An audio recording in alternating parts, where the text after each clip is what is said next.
Ok, bonsoir à toutes et à tous. Aujourd'hui, il n'y a pas grand-chose, mais c'est un livre que j'aimerais bien partager avec tout le monde. Ce livre-là, Plus malin que le diable de Napoléon Hill. Voilà, vraiment, c'est un livre que tout le monde mérite d'avoir au moins lu ça une fois. J'ai lu le livre audio, maintenant j'ai le livre papier que j'ai lu aussi. Vraiment, c'est un livre très intéressant. Aujourd'hui, il n'y a pas grand-chose, on va parcourir quelques points dans le livre rapidement. Ok. Et je vous lis une petite partie. Et il dit, comme je l'ai dit, il a parlé déjà au départ, mais vous allez comprendre un peu devant. Il dit, comme je l'ai dit, j'entraîne les gens à la dérive dès leur jeunesse. Je les induis à dériver à l'école alors qu'ils ne savent pas ce qu'ils veulent faire plus tard dans la vie. C'est là que j'en attrape la majorité. En fait, c'est une conversation entre le diable et Napoléon Hill.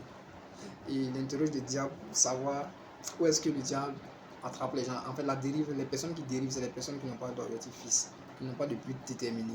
Voilà, maintenant il dit que c'est où il attrape les gens beaucoup, c'est en les amenant à dériver. On commence à dériver déjà à l'école parce qu'on à l'école, on ne sait pas ce qu'on veut réellement. On dit les habitudes sont liées. Dérivez dans une direction et bientôt vous dérivez dans toutes les autres. J'utilise aussi les habitudes sociales pour resserrer définitivement mon emprise sur mes victimes. Donc en réalité, nous sommes à l'école, très souvent nous dérivons à l'école. Généralement, tu verras, chacun ne sait pas ce qu'il veut réellement à l'école là-bas. Donc c'est un peu difficile. Tu es là, c'est jusqu'au bac parfois, tu sais réellement ce que tu veux. Ou bien tu dis des choses, mais ce n'est pas réellement ce que tu veux devenir vraiment. Donc c'est un peu ça. Maintenant, en fait, ce livre, c'est un livre à parcourir vraiment. Je vous invite à la lecture, les frères.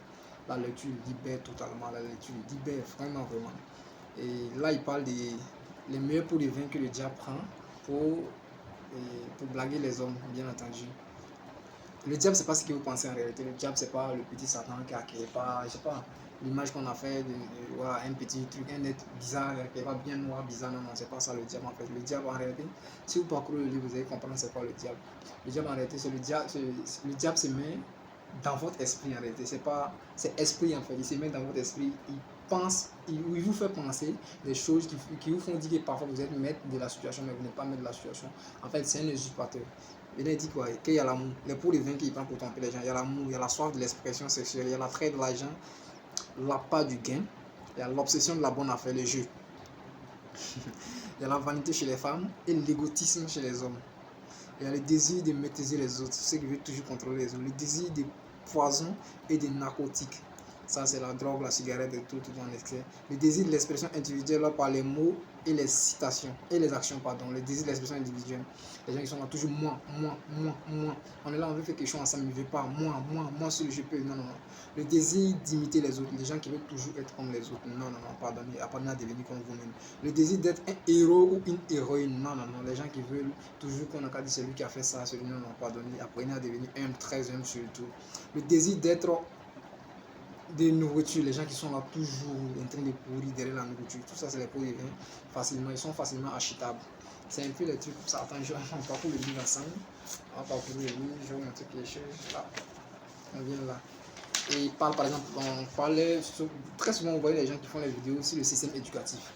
Et chacun fait les vidéos sur le système éducatif, vous ne comprenez pas. Parfois ça choque certains. Bon, il parle un peu ici des systèmes éducatifs, il conseille et les trucs qu'il faut prendre, les points qu'il faut prendre pour réformer le système éducatif. Parce que si vous voyez quelqu'un qui condamne le système éducatif mais qui n'a rien à proposer pour gérer le système éducatif, lui n'a rien à dire. Voilà, quelqu'un qui condamne le système éducatif et à partir de ça, qui peut proposer des trucs, vous pouvez l'écouter. Par exemple, là, Napoléon il dit, décrivez les changements nécessaires comme ils vous viennent. Donc il va décrire les changements nécessaires. Il dit inverser le système actuel en donnant aux enfants le privilège de diriger le travail dans leur école au lieu de suivre les règles orthodoxes conçues dans le seul but d'inculquer des connaissances abstraites. Laisser les enseignants servir d'étudiants et les étudiants servir d'enseignants. Autant que possible, organiser, ça c'était le premier point. Le deuxième point, il dit autant que possible, organiser le travail scolaire par le biais de méthodes précises grâce auxquelles l'étudiant peut apprendre en pratiquant et diriger le travail des classes pour que chaque élève s'engage dans une forme de tâche pratique connectée aux situations quotidiennes de la vie. Je ne sais pas si vous comprenez un peu. à l'école maintenant, on doit organiser les trucs, parce que à chaque fois, c'est les problèmes réels de la vie que les enfants doivent être en train de régler. C'est-à-dire, on peut être dans une classe et puis chacun est en train de régler un problème réel. C'est pas forcément le même problème. Des idées sont les points de départ de tout accomplissement humain. Tout ce qui a pu se faire dans le monde entier, c'est sorti à partir d'une idée. Ok.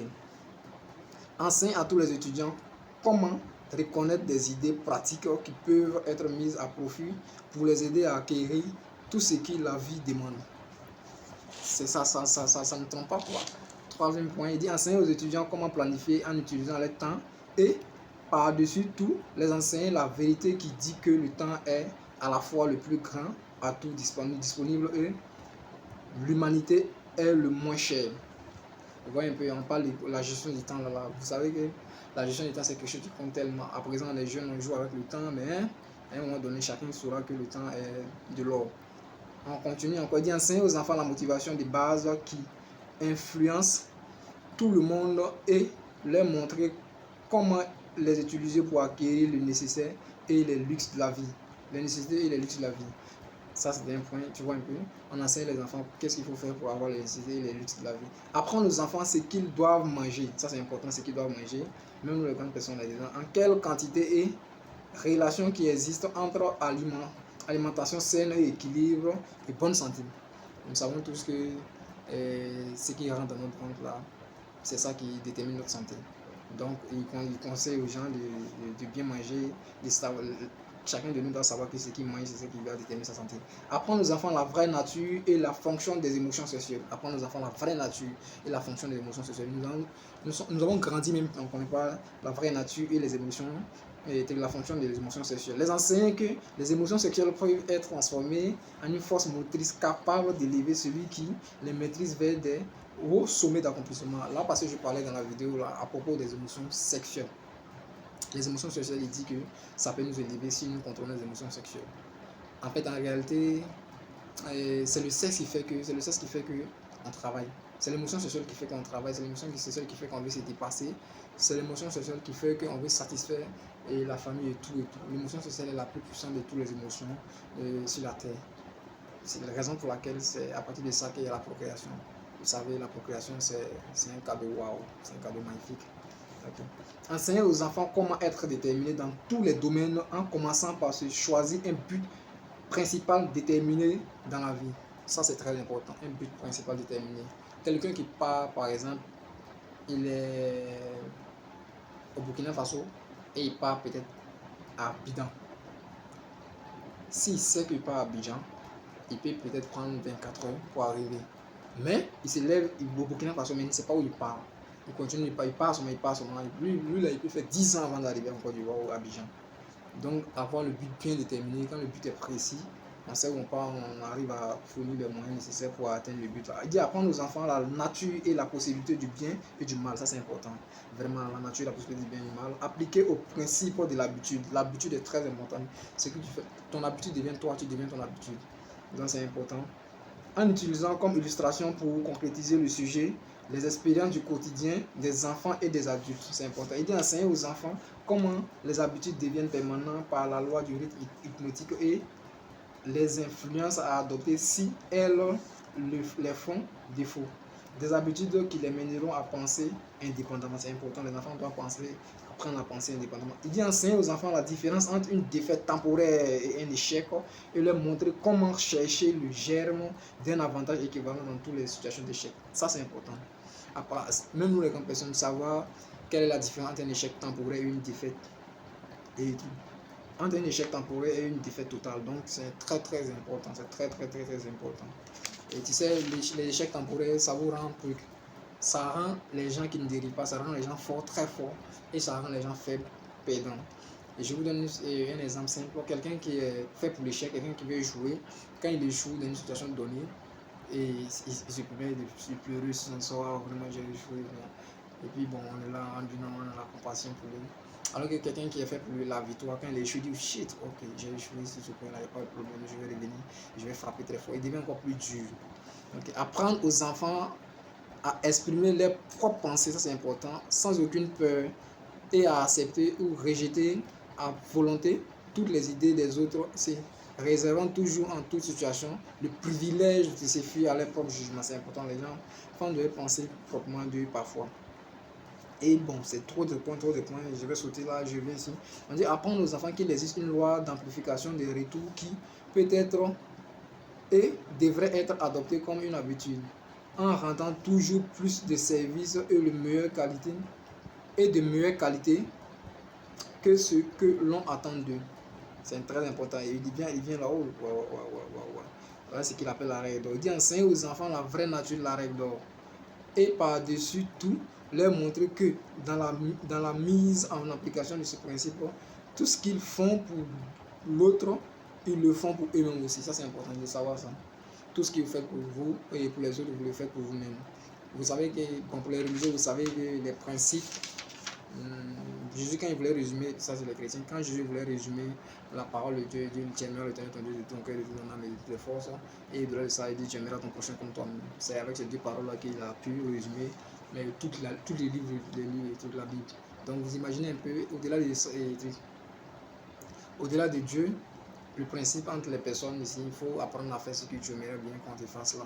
Il faut apprendre à faire ça pour les autres. C'est à partir de ça que tu vas recevoir ce que toi-même tu veux. Donc c'est ça, il appelle la règle d'or aussi. Il dit enseigne aux enfants que les cigarettes, l'alcool, la drogue et l'intempérance sexuelle détruisent le pouvoir de la volonté et mènent à l'habitude dérivée.